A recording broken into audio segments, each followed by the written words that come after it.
Welcome to Speak Up for Julian, episode 4. This one's called, Why Don't Schools Want to Speak Up? So what I'm going to do is I'm going to start with a breakdown of the board meeting this past Monday. We're going to talk about all the things that I was finally to say and let loose, and all the little nuances about exactly how the school board still does not treat me like an actual person. The thing is, I've been actively attending school board meetings since 30. I think we already covered that one. And I've stuck with it. Well, after we lost Julian, obviously I was in no mental state to come back and start speaking intelligently without completely losing my temper. So I got to a place where I was okay enough to go back to the school board meeting. And obviously I wanted to speak about bullying and suicide prevention. And I'd already had a few back and forths with some folks at the school in trying to get all of Julian's information and everything. So I went back to the school board meeting on November 11th, Veterans Day, kind of fitting. And what I wanted to do was say everything that I wanted to say. But I knew that they wouldn't let me do that because in order for me to be respectful to them, I have to limit my comments to 3 minutes, regardless of how they use everybody else's time every single week, whether or not I'm the only person there. And so when I asked if they would consider removing my time requirement, I'd already clocked it. It was going to take me about 5 or 6 minutes to say everything that I needed to say, and it would have been a much more respectful tone. But this is a very specific test. This one's going to go deep. This episode is going to be long. I'm going to take you through each of those board meetings and tell you how I used their rules to play their game to show their ineffectiveness quite systematically. So when I wanted to come in and talk about restoring some faith in humanity, I've been supporting the schools for years and I still do, and I just want to make sure that this problem is fixed going forward because I already understand that there's no fixing us for Julian. So in this very altruist sense, I just wanted to go in there and lay all my cards out on the table. I wanted to do it publicly, very openly. I think I've been pretty open about being open. So I gave them that opportunity. I asked them quite respectfully if they would remove my time requirement. I gave them 10 of my 180 seconds. They stared at each other quite dumbfoundedly, and nobody even suggested making a motion or can we possibly fulfill this very reasonable, very respectful request. I understand I'm using adjectives to get into my state of mind, but what I'm telling you is I literally went there fully open, asking, can you let me say my whole piece? So after that 10 seconds of bewilderment, I moved on with showing what I needed to show, what they showed me, that it doesn't matter the content of the person sitting behind the doctrine. If the doctrine won't let you act in a good manner, then it doesn't matter. Again, that's a little altruist, but that's how that board meeting went. So then, and I'm scrolling just so I can keep up with where I'm at. Like I said, this is going to be long, and I'm going to break them all down. I went to the board meeting on December 9th, and I used their policy ARJCIJ-R, again, letting them know that just by doing that little thing, it removes a level of humanity when all we are alphanumeric codes. So anyway, the topic was personal electronic devices. So I decided to use that topic to my agenda. I talked about their agenda item, personal electronic devices, and I told them that it was a mistake, in my opinion, that there are a lot of good things that can come from students being able to access their devices. I understand that that is a very divided topic, but whatever. I went in that day to use their agenda topic to talk about my agenda. Again, they only give me 3 minutes and they won't return my emails. And they've told me that they will only speak to me as long as it's not recorded. So take that as you will. The only audience I get with them is my 3 minutes at the board meeting, and they have set it up that way. That's not my fault. So I went there to speak to them for my 180 seconds. That one went so-so. What's funny is that after that one, I had somebody reach out to me and say that they would be happy to speak with me about it. But this particular individual, I know them more intimately than I would like to, and I don't trust a thing she says because I have asked her quite bold-faced, very clearly, to give a reason for a very disparaging situation that happened in front of me and my daughter a few years ago with this board member before she was on the board. And she was the one to reach out to me and say, "Oh, I'm so sorry." Again, genuine or not, I know this person more intimately than I want to, and I do not believe it. So that ended that line of conversation where she reached out to attempt to speak to me. I asked her to attempt to speak honestly and openly, and she would not. So I went back to the board meeting again on January 13th. I spoke about the academic report, specifically the Read to Succeed program. I went down a little bit of a rabbit hole and ended with the Read to Succeed program fails if the student doesn't actually make it through school. Obviously, a reference directly to Julian. They were kind of getting my picture now. I was unable to attend the board meeting on January 27th because I was out of town. And by the way, Miss Laura Coggins was so good to speak on my behalf, and they gave her a little bit more leniency because she was keeping everything. I kind of told her if she wants to not be interrupted, keep it very much to the agenda item, which she did. And then she got a nice speak up for Julian thrown in at the end. Now they're seeing a little bit more of what's going on.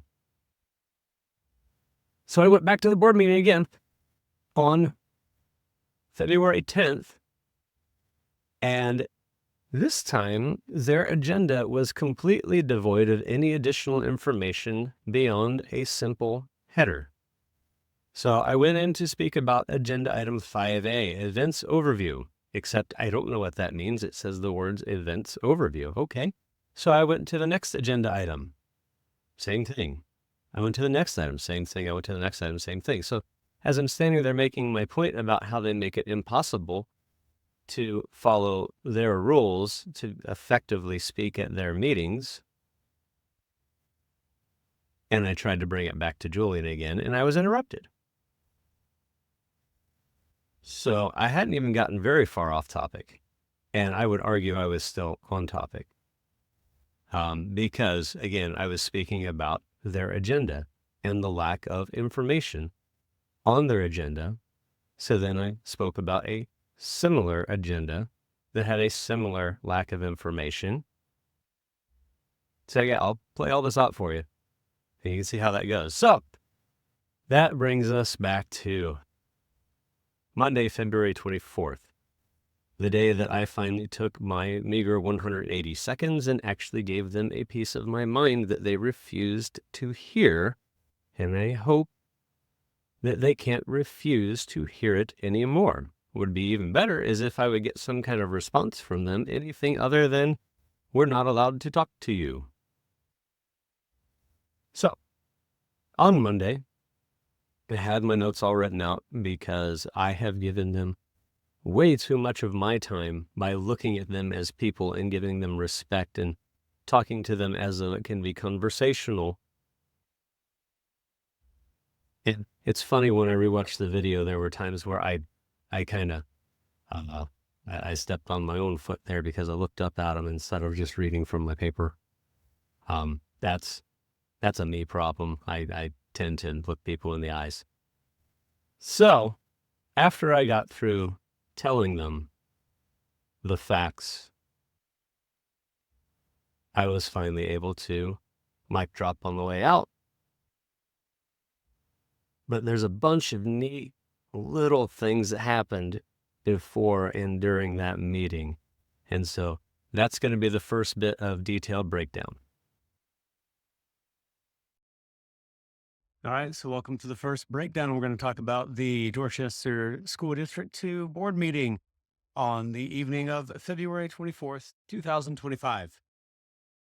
So here's one of the neat things. Before that meeting, I had spoken at the previous meeting about the board agenda being devoid of information. So when I checked the agenda, there was significantly more information. And I'd already played this game a few times, so I was intentionally going to wait to the end so that I could have my 3 minutes uninterrupted. But what I found interesting is that there was a little caveat about anti-bullying. And I'm going to be honest, I feel like that was something for me to bite at. I decided not to. And by the way, spoiler alert, when we get to the point in the agenda that they talk about that, it's a tiny little snippet that is barely given much consideration whatsoever. So we'll talk about that here in a bit. But so I'd elected to go to the end of the meeting so that I could say my piece and not be interrupted. Being respectful of everyone's time, just like this video is playing live right now. But they started late as they normally do. And there are all these little things where minutes add up, but giving somebody more than 3 minutes is against the rules, which again is what started this whole thing. So I was going to record how they've been reciting the district goals, which is quite honestly a little bit creepy, the way that they require everyone to say it aloud. So then the regular celebratory stuff happened. Let's see if we can go ahead and skip forward a bit. They voted on the agenda. Yes, we like this agenda. At different nonprofit Then they organizations had some and awards to communities. give out. And then we I love also that they do the fundraise for those awards organizations before and we get into any of the solely nasty stuff. on So compass that's usage. really good. That's They something I actually compete spoke against about at the other school board ROTC meeting during units all the in COVID local, madness. I regional, said, and these kind national of things events. should not be On waiting January for all of us 21st to of come this up year, here and our discuss whatever orienteering kind of team stuff that we was have going on. informed that All right, here comes that board meeting with very minimal commentary. And if you want to watch the whole thing, it's going to be happening whenever you want to see it. and this evening we have one, Mr. Jason Brockert.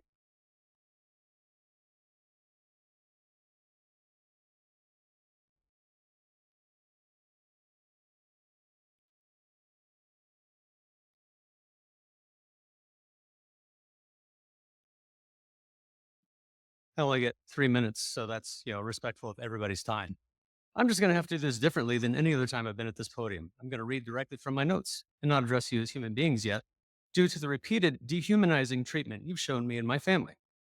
I saw that anti-bullying measures made it onto the agenda today, but I didn't want to repeatedly hand you part of my 180 seconds to speak. Here are some facts. I lost our son, Julian, 14 years old, to suicide on May 23rd of last year. Say what you will about causation. That's not even on the table right now. The fact is that he was significantly bullied several times while in DD2 schools. We did not receive what we have conveyed that is not adequate. I wanted to come to the board meeting in June, but I asked a board member to speak about mental health instead. They did not. I finally got to a place where I could show up and speak again in November. I was summarily dismissed. I came back in December. I was again dismissed. I've been told that the board would be happy to speak with me. That is a lie. To be clear, the issue is that you will only speak to me behind closed doors. At the previous meeting, I was held to unreasonable rules, but kept my comments about agenda items and was interrupted. My non-agenda item remarks were in response to those interruptions.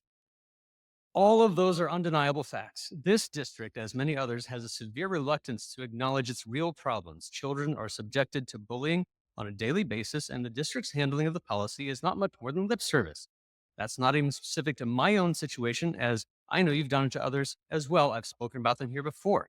I've been open and honest that we were advised to seek legal remediation, but that several law firms have declined to represent us because the law is clearly in your favor and they can't make a single case of gross negligence clear, and there's no provision for chronic negligence. So, facts, knowing that I don't want to sue you, I've been told I can't sue you, you should feel that you're safe enough to talk to me, but it's still legally inadvisable, and I continue to be dismissed. Will you ever have the decency to acknowledge me, or are you still hoping that I'll just go away and leave you alone to celebrate your accolades? Well, people suffer daily. And by people, I mean not just the students. Yes, that's what I'm talking about right now, but it's everyone that's been minimized, the teachers, the admin, the bus drivers. It all feeds into each other. The students are not being protected. This board has refused to treat me with human decency. So now I'll ask you about everything that I just said. Is it hyperbole or is this unabashed honesty? I've sent these things to you. I have all the emails. That doesn't matter in court. My son was bullied. Fact. We reported it. Fact. We do not feel that it was followed up on correctly. Fact. We had been ghosted for a long time. Fact. I have been at these board meetings respectfully. Fact. Speak up for Julian, honoringjulian.com. All that.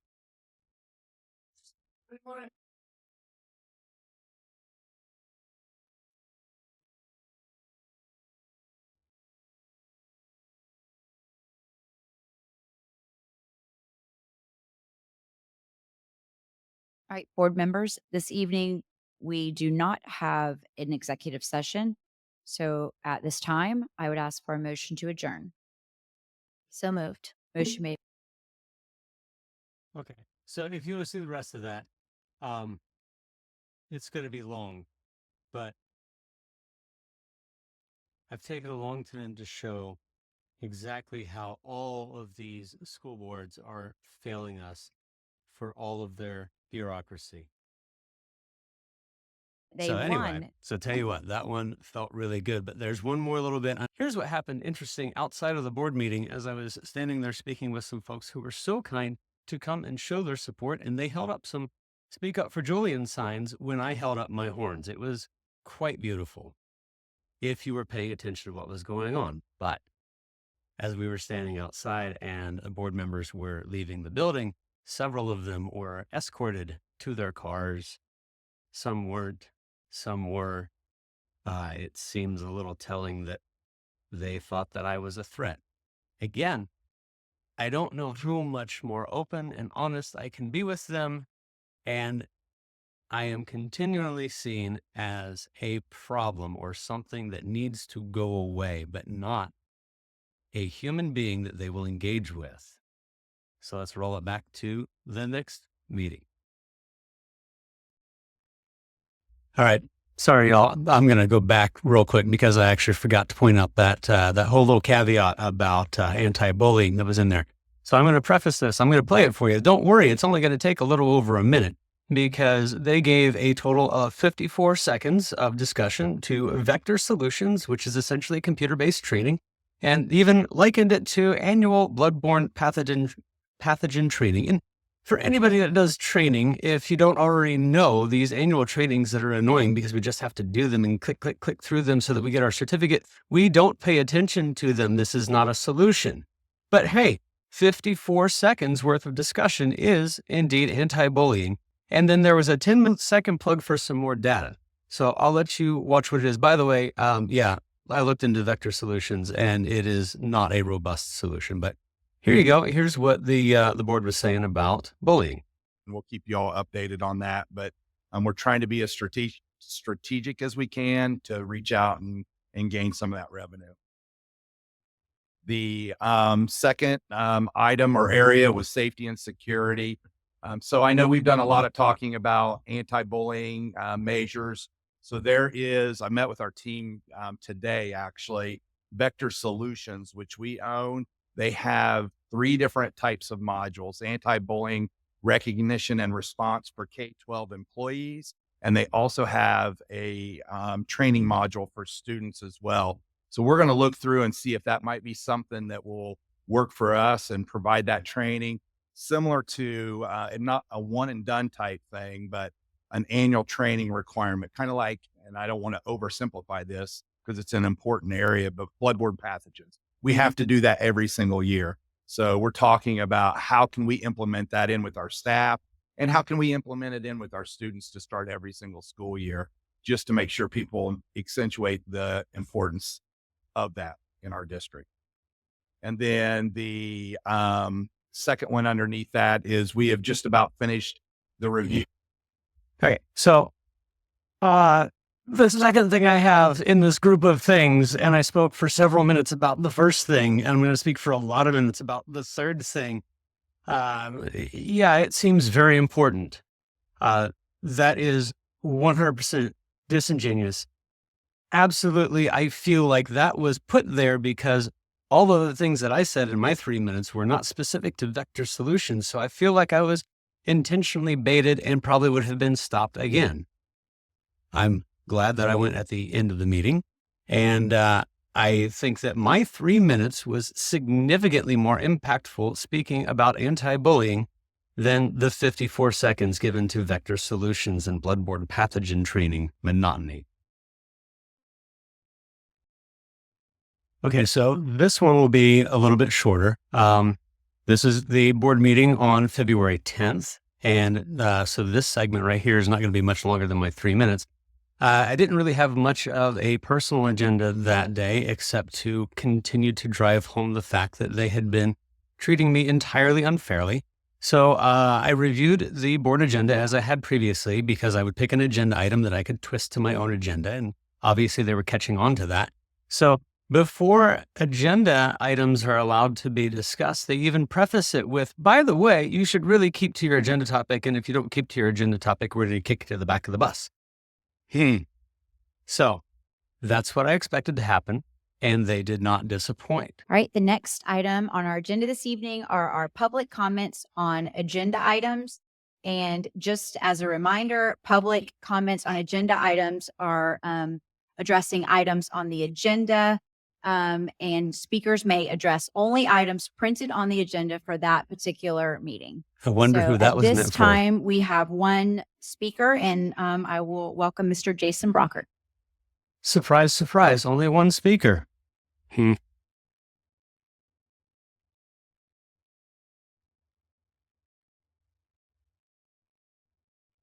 Sorry, I guess I was sitting back a little bit. It takes me a few seconds to walk up to the podium. Fortunately, they don't count those seconds against me.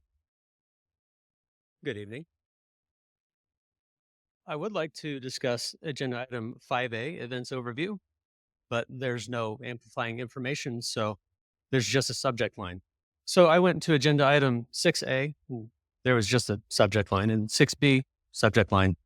And then agenda item 6C just had a subject line. 7A and 7B, same story.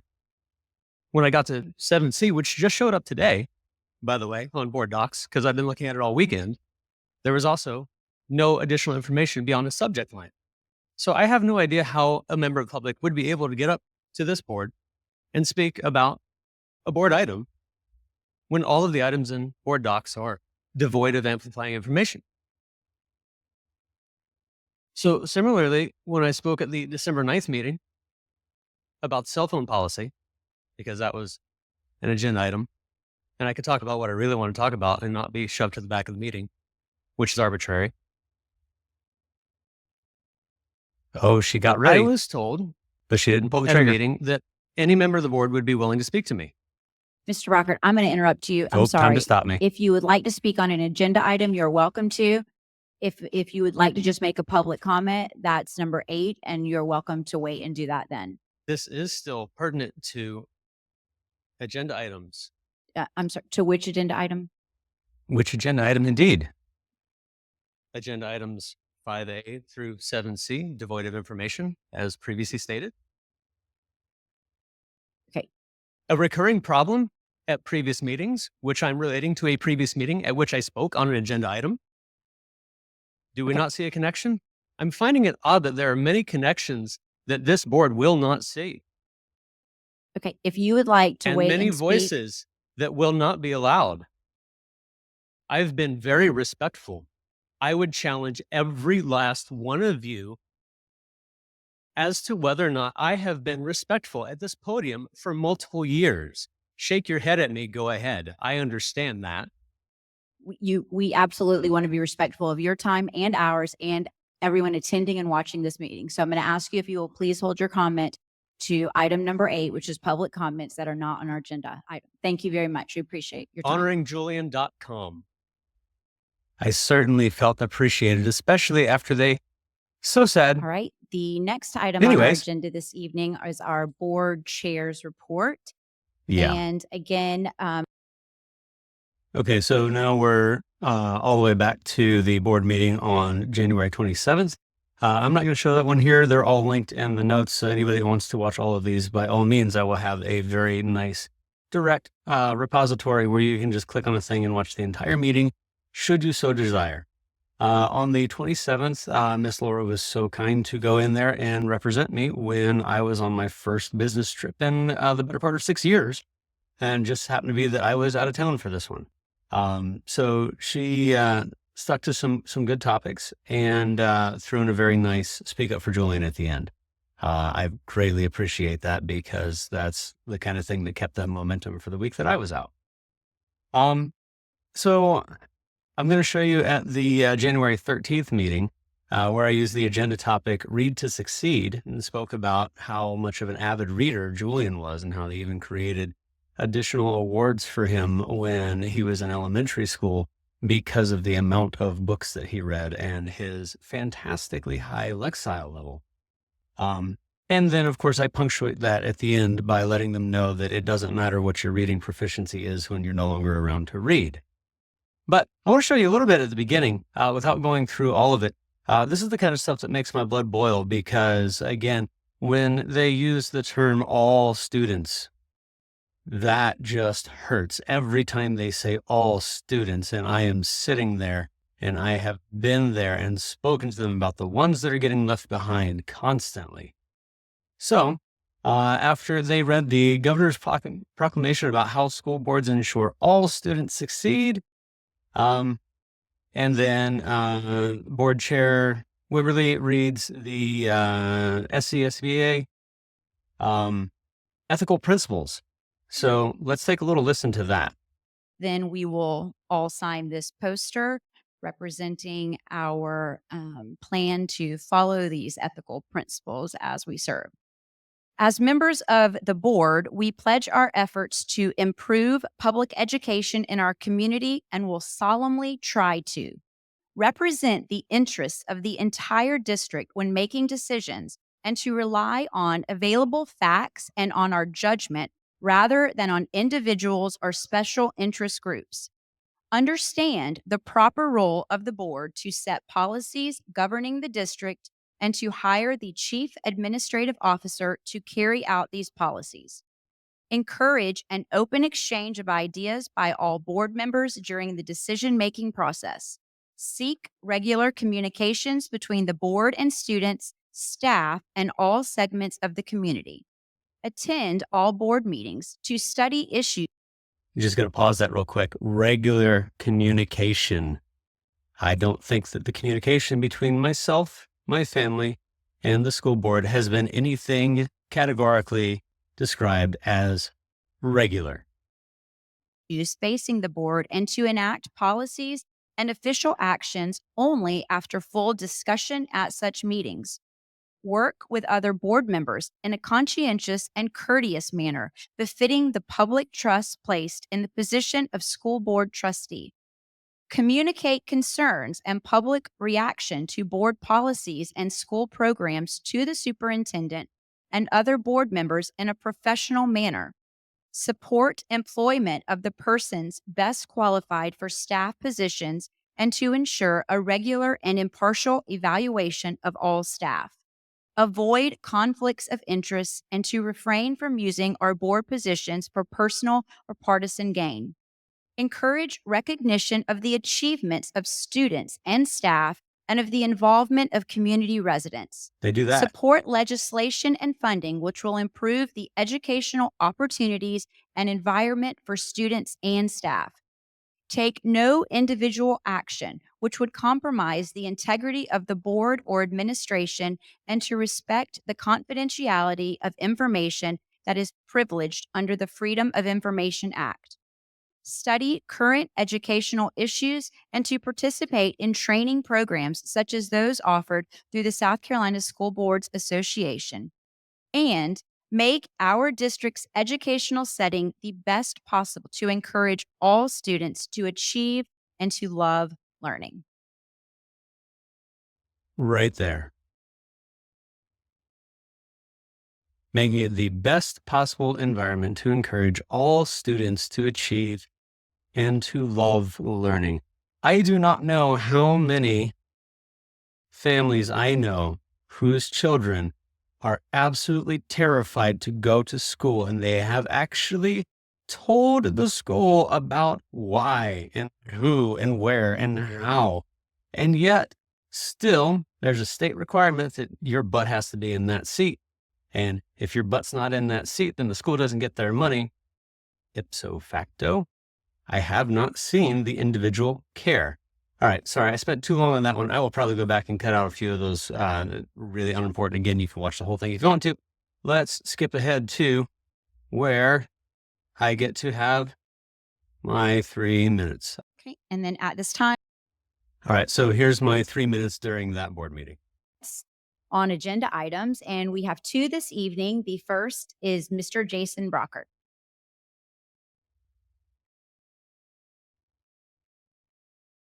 Yeah, on this particular one, they don't put the camera on the podium. So trust me, that's me at the podium.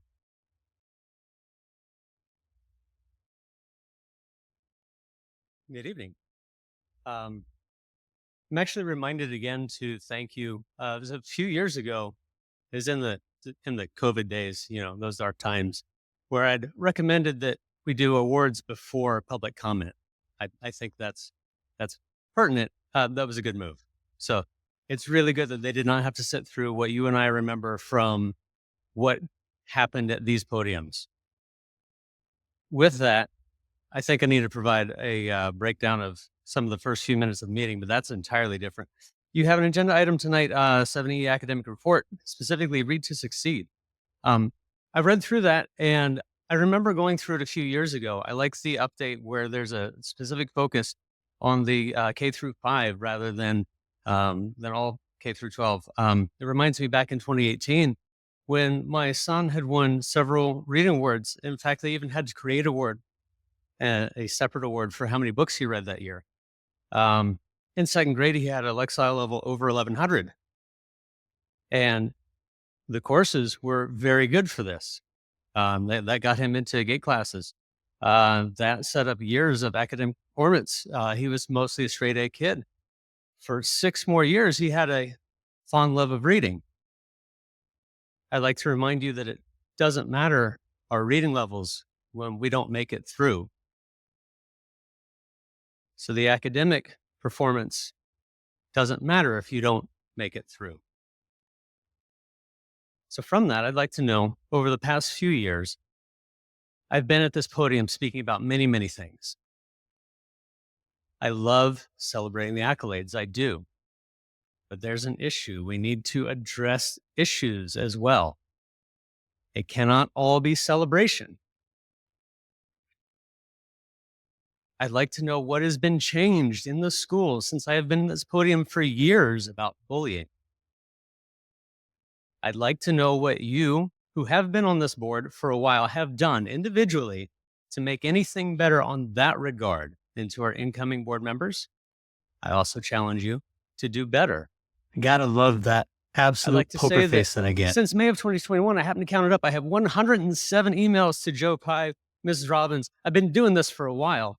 107 emails with valid points with no response.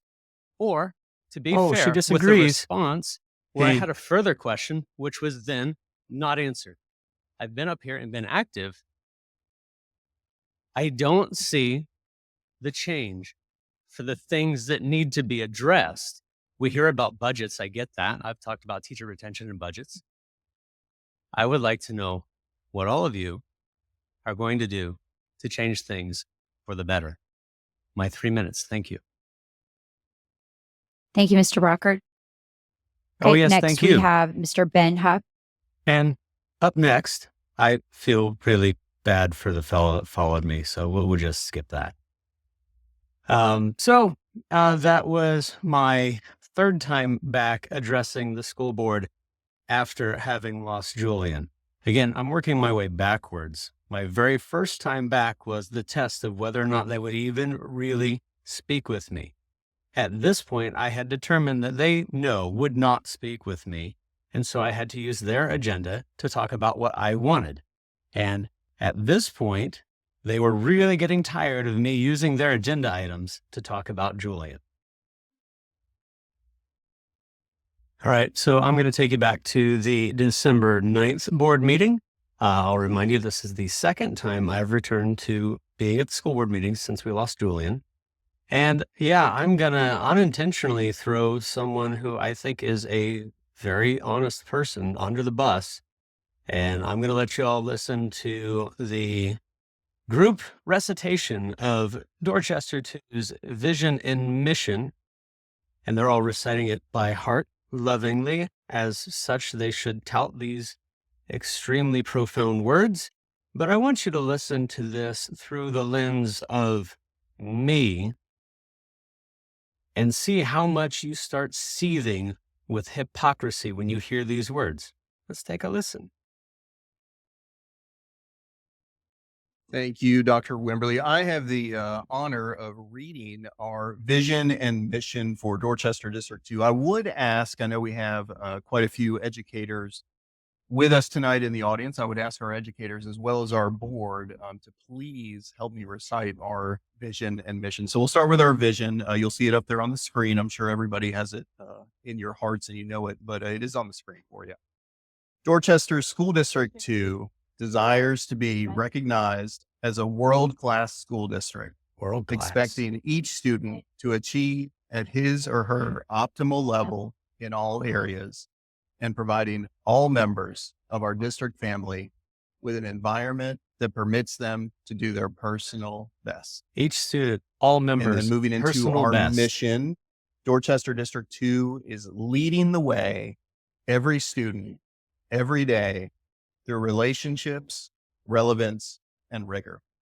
Thank you. Yeah. Thank you, Mr. Farnsworth.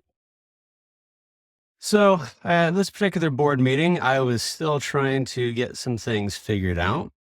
I believe I spoke about the personal electronic device policy, which was just fodder. I think they knew that it was fodder, but this was coming down from a state requirement. So I actually do understand what they were doing. I don't agree with what they were doing, but obviously they're not going to fight the, they're not going to fight the administration, just as so many people are not fighting the administration that's doing so many wrong things right now. But if you want, let's take a listen to how I handled 3 minutes worth of talking about personal electronic devices and bullying and letting them subtly know that I'm not talking about personal electronic devices.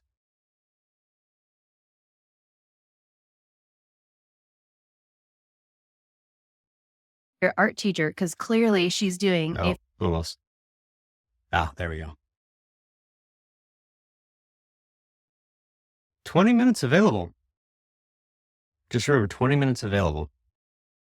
I'm lucky that I get 3 being the only speaker. So I took a quick look at the policy ARJCIJ-R parentheses 1, red lines through it that make it more restrictive. So when we're talking about personal electronic devices, in the policy amendments, there's no description for how the devices are needed to be stored, just in accordance with superintendent's instructions. It needs to be defined. And I'm sure that all of our high schools are going to enjoy the logistics of collecting 1,000 devices every single day, storing them, and then redistributing them if we have central repository locations. So details. And especially in middle and high school, as my children have been in middle and high school, it's very common for a teacher to have information up on the smartboard or whatever that has a QR code, and they say, hey, scan the QR code, fill out a form, do a thing, because it's easy, it's convenient. Like, there are lots of reasons why these little supercomputers that we carry around are actually beneficial in the classroom. We already have policies that tell you not to use them inappropriately or at the wrong time. So why do we have to go and further restrict everybody's ability to use information appropriately? It would be good to reevaluate the ability to do some things with your personal devices, like report bullying when it happens. We had to talk about that a couple of years ago. I don't remember anything ever happening about that. Speaking of bullying, you've heard my story a few times, so I'll tell you a story about another family. Somebody that I've spoken with in the last few weeks, whose children were unfortunately affected by the rezoning of the district. And so they got pulled out of their school where they had their friends and they got put into another school. That's fine. But then the bullying started. And then the parents started talking to the teachers, and that didn't work. And then the parents started talking to the administration, and that didn't work. And then their child started getting anxiety attacks and had to go to the doctor and seek mental health therapy, medical therapy. And then when that child was recommended they be put on full homebound and not have to go deal with the bullies that the school's not dealing with, the district denied. And then it was appealed and denied. For a medical doctor to ask for a thing and then for the district to go through a policy and say it doesn't fit X, Y, or Z for the policy does not seem right to me. Back to devices.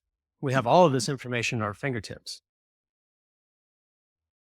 We already have told our children, our students, there are policies about using them incorrectly.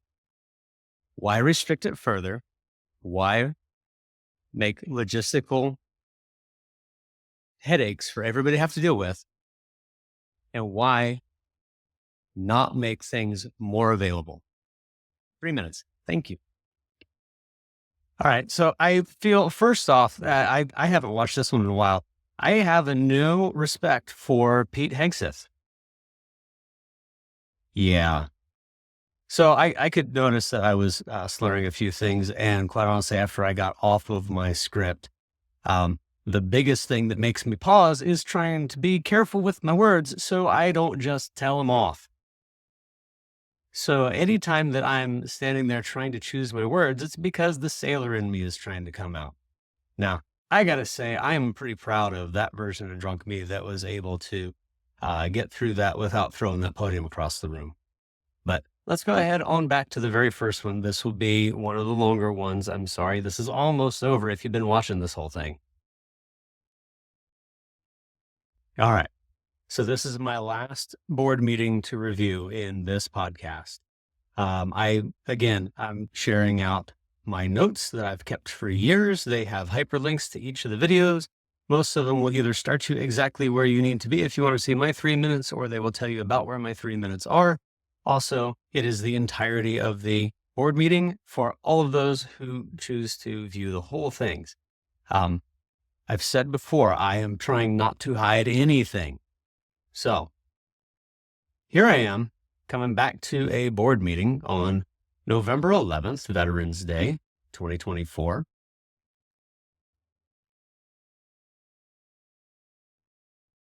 Less than 6 months from having lost my son to suicide, following having suffered multiple bullying incidents throughout the school, and having just figured we'll get over it and we'll get by. So if that kind of frames for you why I don't feel like I can let this go, that gives you a little bit. So I finally got to a headspace where I thought I could go into this meeting and not actually be a danger to anyone. Now, again, I've laid all my cards out on the table. I don't know how much more clear I can be, and they still feel threatened by me, but I did not go to the board meeting in June because I had already calculated how far I could throw that podium, and I would have hurt somebody and I would be in jail, and that would not be helpful. But they don't think that I analyzed that well enough because I'm still in my whatever they gauge to be not right in the head.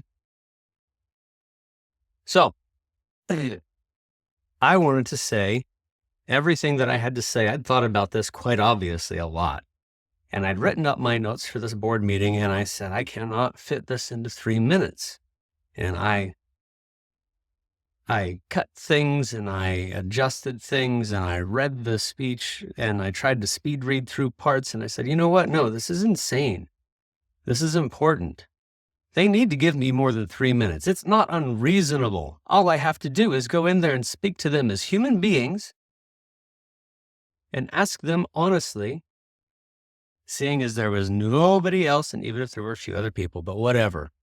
I was asking for more like 6 minutes. I know in their eyes, maybe I was asking for a blank check, but it didn't matter.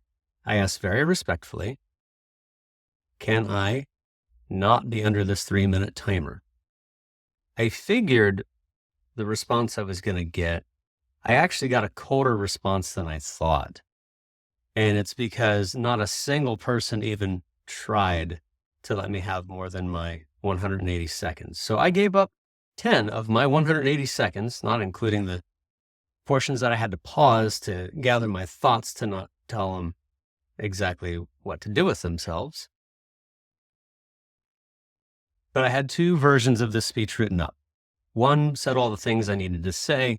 However harsh they were still going to be respectful because the point of this is to make things better. Okay. So I asked them if I could have more than 3 minutes and go ahead and see what happened.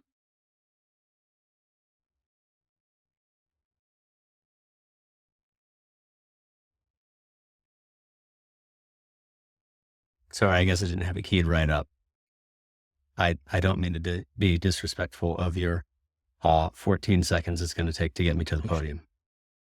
I made that number All up, right, by the way. moving on to our next agenda item. We have public comments on agenda items, and this evening we have one. Oh, Mr. so Brockert. stated, we have 1. It said on there they allot 20 minutes. I know each speaker's only supposed to have 3, but come on, let's be reasonable. And I think they actually cut the camera to me, so I'll describe what's going on with them. I'm going to start without my normal cordial introduction. I'm going to ask that the 8 human beings that are sitting behind a desk on a stage right now consider whether or not to remove my timer tonight. I have 2 sets of notes written up. One of them fits in. The other, I can talk more about what I need to talk about. I'll give you 10 seconds. So during that 10 seconds, I see these people looking back and forth at each other like, what are we supposed to do? What are we supposed to do? Can I say something? I don't know if I can say something. I probably should, but I don't know what to do. So that was a portion of my 180 seconds that I have. You proved my first point that you can have good people. I'm making an assumption. Good people with good intentions, looking at a rule that's in front of them that they don't agree with. Now, maybe you do or don't want to give me more than my 3 minutes, and that's fine. I have a little less than 2.5 minutes left. I want to talk to you about your board goals for 2025 to 2028. Because I've been at this podium over 24 times. I've spoken about things from how we need to see each other's point about COVID masks, or whether or not we should cancel school, or whether or not parents are getting upset about whether or not their schedule has been altered because of the buses. And I've gotten up here dozens of times and cordially spoken within my time limits. I feel like several of you know why I'm here tonight and would gladly say that I should have more than another minute and 20 seconds. But these are the policies that are set, and these are the policies that we follow. So right now I want to talk about the anti-bullying policy. I want to talk about the lack of following that policy. I want to talk about the thousands of different versions I've gone through in my head that end with only 2 answers. Why did my family not get the help we asked for? Lack of resources or lack of authority. I have never met a teacher that has not wanted to help a child. I know you have a policy that says bullying will not be tolerated.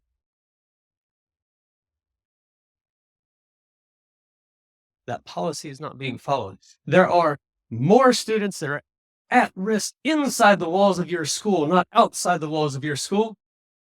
Not worried about shoring up the borders, but talking about the mental health of the students in our district, mental health of the staff in our district.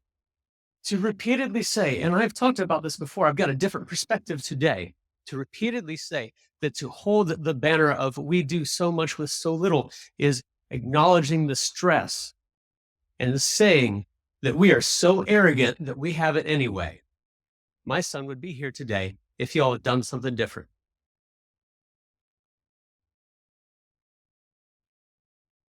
So I've been Thank you, checking Mr. my Brockert. Fitbit And while while watching this. I'll let you hear the dismissal that I got, but just rewatching this, my heart rate's up to 112 beats per minute. I get my ass up there and I talk to them and I get stonewalled. I send them emails and I ask them very open, honest, pointed questions. And I get delayed and denied. Have yet to be deposed, but I feel like maybe something's going to happen after these podcasts go somewhere. But that right there is how I started re-engaging the school district after having lost my son to suicide, after having spoken at school board meetings for years about teacher and student advocacy. So when we look back at all of this, I haven't been just kind of twiddling my thumbs here. It's pretty obvious that they don't want to work with me. All right, so here was the very first "so sad anyway" response. policy regarding our time limits, I feel certain that any board member up here would be willing to have a conversation with you outside of this board meeting. Feel free to reach out to us, please. I want to remind you of our time limits because, oh my goodness, I'm so sorry I couldn't give you more than 3 minutes. And also, any of us would be happy to speak with you. Yeah. Flat out. That's what happened. That's what's recorded. That's how this has been going. And the last little bit that I'm going to do, I'm going to see if I can do some things with putting little snippets from emails and whatnot. And I'm going to show you all how they've been stonewalling me on every other front. All right, I might have told a little lie. The emails things, I think I'm going to do that in a separate breakdown. Call it the proof of the pudding or whatever. But I see that this is already dragging on to about 55 minutes. I am going to be doing some cuts and trying to make this an overall less than 45 minutes. But the first 10 minutes is a summary overall. What I'd like to do right now is wrap it up. If you've watched this whole thing, I'm going to summarize by saying when I first started trying to re-engage the school district, it started an absolute trail of being delayed and denied, and I am just waiting to be deposed. Schools don't want to speak up about bullying because it's not financially advisable. If the school stood up and said, I have a problem and I've not been handling it well, but I'm going to improve, then that would just open the lawsuit floodgates. Everybody else that's been having a bad time and they just haven't done a lawsuit yet, if the school stands up and they says, oh my goodness, we messed up and we really need to fix this and we're going to help you and we're going to try, they're scared that they're going to get sued by everybody and their brother. That is a terrible commentary on society. And that's why I started this whole thing with, will you just let me have more than 3 minutes so I can say what I need to say? Between emails and texts and phone calls and me going to the board meetings, I have been categorically shut out repeatedly. Been told by every avenue that we just don't want to hear it. All right, well, I won't let this be buried. The thing is, the teachers want to help our children. They want to protect them. They want to keep them safe. If a child reports bullying, the way we do it now is that the teacher needs to not only evaluate if it's just one of those tattletale situations, because we all understand that, look, Sally hit me okay, that's got to start a bit of a triage and we figure out what's going on. But when we get to the point of saying, so-and-so has been harassing me and I've asked them to stop, and then all that the teacher can really do, because it's not like somebody got a broken nose or had to be sent to the hospital. So it's just like, we'll switch seats and whatever, because they don't really have the authority to do anything else. And they don't have the resources to do anything above and beyond. So if the teacher can't get the support, then neither can the bully's victim. And then neither of them learn. The bully doesn't learn that it's wrong. The victim doesn't learn that the system should be able to protect them. The bully will still bully. The victim will no longer make reports because they've now relinquished themselves to the fact that accountability can't happen without authority. When we started down the whole lawsuit process, we didn't want to go down that road to hurt the schools. And if anything has shown, we have supported the schools, the teachers, the administrators, the cafeteria workers, the bus drivers, the janitorial staff, because they are all there to make sure that the students have a safe learning environment. We have supported this the entire time our children have been in school. We want to help other families. It was very naive of me, but yeah, when we started with this, I looked at the lawsuit angle, saying, I don't want to hurt the school, but we need to get this message out. How are we going to do this? Well, we got to hit them in the pocketbook. Well, as terrible as that is, that just kind of is the society we live in. So, all right, let's hit them in the pocketbook. I don't want to, but that's the mechanism. Okay. Well, then the legal system says, no, bro, can't do it. I know I just made light of something deeply wrong, but the thing is, follow the money. There's so much liability that the schools are afraid to stand up and admit that they made a mistake. Even all of the lawsuits that I've seen, now I know it's not qualifying. I have not seen all the lawsuits, but all the ones that I've followed end with things getting settled out of court. What happens is at the end of the day, they pay some money.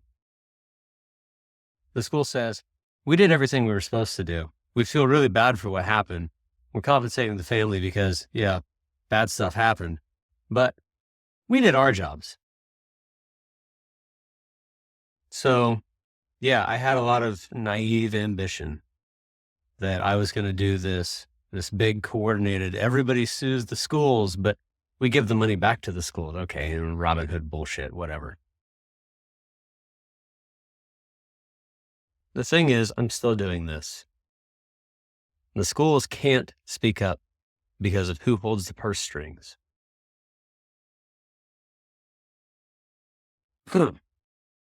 So, for all of you that have stuck with this through to the end, I thank you from the bottom of my heart.